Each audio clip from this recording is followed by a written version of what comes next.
안녕하십니까. 꿈꾸는 시니어TV입니다. 오늘 주제는 우리가 실직했을 때 받을 수 있는 실업급여의 최근 개정 내용과 수급 조건, 신청 방법에 대해서 말씀드리고자 합니다. 우리가 갑작스럽게 일자리를 잃게 되는 상황에서 다시 한번 마음을 다잡고 새로운 도약을 하도록 돕는 제도가 실업급여인데요. 코로나19가 장기화되면서 우리 주변의 근로 여건이 무척이나 어려워진 것 같습니다. 요즘 들어 언론사 보도 자료에는 경력 30년의 베테랑 주방장도, 60대 아파트 경비원도, 숙박 음식점 종업원도, 파견직 근로자도 실업급여 신청을 위해 줄을 섰다. 어떤 곳에서는 수십 미터의 대기줄이 길게 늘어섰다라는 보도 자료가 나오고 있기도 합니다.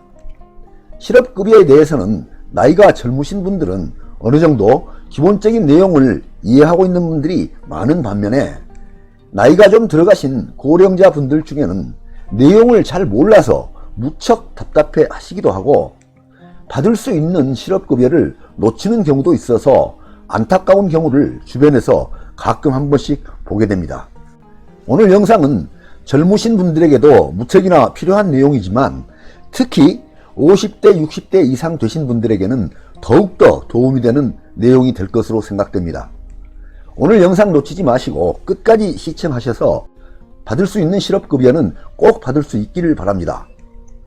오늘 말씀드릴 순서는 첫째, 최근 개정 시행되는 고용보험의 내용에 대해서 말씀드리고, 둘째, 실업급여의 수급 요건, 셋째, 실업급여 지급액, 지급기간, 넷째, 실업급여의 신청 방법 등 꼭 알아야 하는 내용 중심으로 말씀드리고자 합니다. 첫째, 최근 개정 시행되는 고용보험 내용입니다. 21년 7월 1일부터는 특수형태 근로종사자, 특고라고 합니다. 특고도 고용보험 의무 가입 대상에 포함이 되고 고용보험이 적용이 됩니다. 특수형태 근로종사자, 특고는 보험설계사, 택배기사, 신용카드 회원 모집인 등 12개 직종의 종사자를 말합니다. 그런데 22년 1월 1일부터는 퀵서비스 기사, 대리운전기사도 포함이 되어서 14개 직종으로 늘어납니다. 특수형태 근로종사자 14개 직종을 살펴보겠습니다. 보험설계사, 학습지 방문강사, 교육교구 방문강사, 택배기사, 대출 모집인, 신용카드 회원 모집인, 방문 판매원, 대여제품 방문 점검원, 가전제품 배송 설치기사, 방과 후 학교 강사, 건설기계 조종사, 화물차주, 그리고 퀵서비스 기사, 대리운전기사가 되겠습니다. 고용보험 적용을 위한 요건은 노무 제공 계약을 통해 얻은 월 보수가 80만원 이상이어야 합니다. 다만 22년 1월부터는 2일 이상의 노무 제공 계약을 체결한 특고가 월 보수액 합산을 신청하고 합산한 금액이 80만원 이상이면 고용보험이 적용됩니다. 그리고 실직한 특고가 이직일 전 24개월 중 12개월 이상 보험료를 납부하고 실직 사유가 자발적 이직 등 수급 자격 제한 사유에 해당되지 않으면서 적극적인 재취업 노력을 하는 경우에는 120일에서 270일간 실업급여를 받을 수가 있습니다. 또한 특고의 특성을 고려하여 대통령령으로 정하는 소득 감소로 인하여 이직하고 재취업을 위해서 적극적으로 노력하는 경우에도 실업급여를 지급받을 수 있습니다. 아울러 출산일 전 3개월 이상 보험료를 납부하고 출산일 전후로 노무를 제공하지 않을 경우에도 출산 전후 급여를 90일간 받을 수 있습니다. 그리고 다태아의 경우에는 120일간 출산 전후 급여를 받을 수가 있습니다. 고용보험료는 특고의 보수에 실업급여 보험료율 1.4%를 곱하여 산정하는데요. 특고와 사업주가 각각 절반씩, 그러니까 각각 0.7%씩 부담합니다. 이 내용에 대해서 문의사항이 있으신 경우에는 근로복지공단 콜센터 1588-0075로 문의하시면 됩니다. 다음 내용은 21년 7월 9일 고용노동부 고용보험위원회에서 고용보험 제도 개선안을 의결한 내용인데요. 앞으로는 실직급여를 반복 수급하면 수급액을 50%까지 삭감을 합니다. 이렇게 50%까지 삭감하고 지급일까지 대기 기간도 현재 7일에서 최장 4주까지 연장한다고 합니다. 고용노동부 제도 개선안에 따르면 구직급여를 5년 동안 3회 이상 수급한 사람의 경우에는 세 번째 수급부터는 수급 횟수에 따라 단계적으로 실업급여를 감액하고 대기 기간을 연장하는데요. 구직급여 이력을 보면 5년간 3회차에 10%, 4회차에 25%, 5회차에 40%, 6회 이상은 50%를 감액하게 됩니다. 대기 기간도 5년간 3회인 경우에는 2주, 5년간 4회 이상인 경우에는 4주로 연장이 됩니다. 다만 구직급여 소정급여 일수 절반 미만을 사용하고 12개월 이상 일자리에 재취업하는 등 적극적인 재취업 노력을 하거나 이직 전에 평균 임금 일액이 해당 연도 최저임금액의 80% 미만인 경우에는 수급액 감액과 대기기간 연장에서 제외됩니다. 그리고 반복 수급 관련 횟수를 적용하는 것은 개정법 시행 이후에 수급하는 경우부터 산정합니다. 둘째, 실업급여 수급 요건에 대해서 말씀드리겠습니다. 실업급여 수급 요건은 고용보험법 제40조에서 규정을 하고 있는데요. 굉장히 중요한 내용입니다. 잘 들어보시기 바랍니다. 여기서는 제일 중요한 게 4가지가 제시되고 있는데요. 1번상 이직일 이전 18개월간 피보험 단위기간이 통산하여 180 이상이어야 합니다. 180 이상을 보험을 들여야 된다는 얘기고요. 두 번째, 근로자의 의사와 능력이 있음에도 불구하고 취업하지 못한 상태여야 하고요.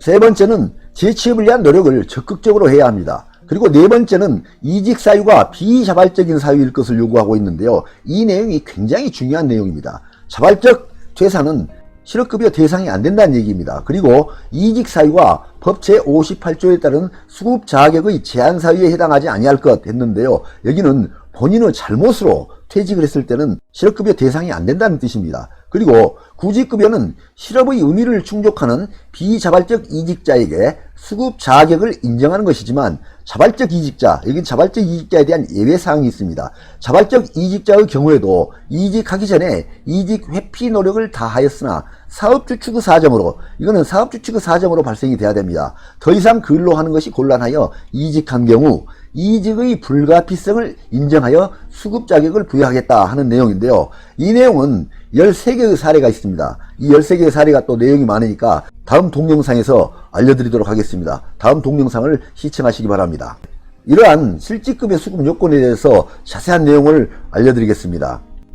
첫째, 이직일 이전 18개월간 피보험 단위기간이 통산하여 180일 이상일 것. 이런 내용은 여기에서 고용보험 가입기간 180일은 유급휴일은 포함한 근로일수이고 유급이 아닌 공휴일 등은 제외가 되니까 실제 근무기간은 7에서 8개월이 돼야 할 것으로 보입니다. 두 번째, 근로의사와 능력이 있음에도 불구하고 취업하지 못한 상태에 있을 것. 이런 내용인데요. 근로의사를 표명하는 것은 서류로 증명을 해야 하는데요. 이는 수급 진행 후 실업급여 구직활동 인정을 통해서도 증명이 가능합니다. 세 번째, 재취업을 위한 노력을 적극적으로 할 것인데요. 이건 역시 앞의 2번과 마찬가지로 구직활동 증명서를 통해서 나는 취업 노력을 하고 있습니다. 이렇게 보여주시면 됩니다. 네 번째, 이직 사유가 비자발적인 사유일 것을 요구하고 있는데요. 실업급여를 받을 수 있는 비자발적 사유라 함은 회사의 경영 악화나 인사 적체 등으로 권고사직, 해고 또는 정년퇴직, 계약직의 계약기간 종료 등을 말하고 단순히 일을 하기 싫어서 또는 다른 일을 할 목적으로 본인이 자진해서 퇴사하는 경우는 실업급여 대상이 안 됩니다. 셋째, 실업급여 지급액 및 지급기간을 보겠습니다. 실업급여 지급액은 퇴직 전 평균 임금의 60%에다가 소정급여 일수를 곱해서 산정을 하게 되는데요. 일일 상한액은 66,000원입니다. 월액으로 계산하면 약 184만원이 되고요. 일일 하한액은 60,120원입니다. 월액으로 계산하면 약 165만원이 됩니다. 그리고 수령하는 금액은 개인별 차이가 있으니까 참고하시기 바랍니다. 다음은 실업급여 소정급여 일수를 보겠습니다. 실업급여 소정급여 일수는 피보험기간과 이 나이에 따라서 구분이 되는데요. 50세 미만이고 피보험기간이 1년 미만인 경우는 121분을 받게 됩니다. 그리고 피보험기간이 10년 이상인 경우에는 241분을 받게 되고요. 50세 이상의 경우는 피보험기간이 1년 미만인 경우는 121분을 받게 되고요. 피보험기간이 10년 이상인 경우는 270일 최대치로 받을 수 있게 됩니다. 넷째, 실업급여 신청 방법입니다. 실업급여는 퇴직 다음 날로부터 12개월이 경과하면 소정의 급여 일수가 남아있다 하더라도 더 이상 실업급여를 받을 수가 없습니다. 그러니 실직을 하신 경우에는 신청일을 미루지 마시고 실직한 이후 바로 신청을 하시기 바랍니다. 그러면 실업급여 신청 절차를 살펴보겠습니다.